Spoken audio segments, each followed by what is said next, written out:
Kapja e 120 kg drogë, 8 arrestuar në Spanjë, mes tyre një shqiptar.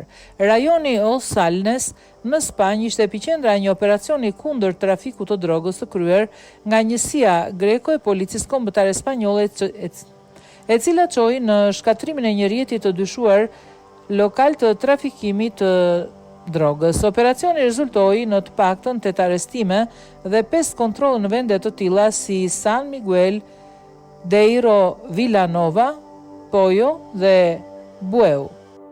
Në komunën Omorazo, një shtetas shqiptar me banim në qendrën Avenida dhe Marin u arrestua herët në mëngjes të mërkurën.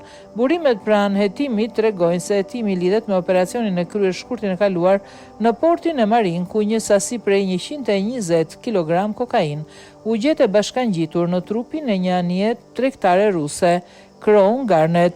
Në atë kohë, operacioni mbeti hapur me mundësinë e arrestimit të mëtejshëm pas 8 arrestuarve të njohur këtë mëngjes nga nën delegacioni qeveritar në Pontevedra.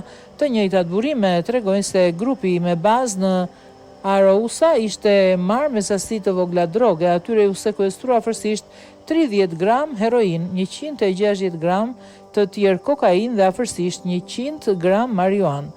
Megjithatë, rëndësia e operacionit do të qëndronte në lidhje të organizatës lokale. Hetimet po kryen nga njësia greko e policisë kombëtare, e cila dërgoi një njësi nga Madriti në Galicia dhe dyshohet se dërgoi disa grupe oficerësh për të kryer njëkohësisht operacionin, i cili në Villanova u vu në dukje nga 2 kontrolle banesash.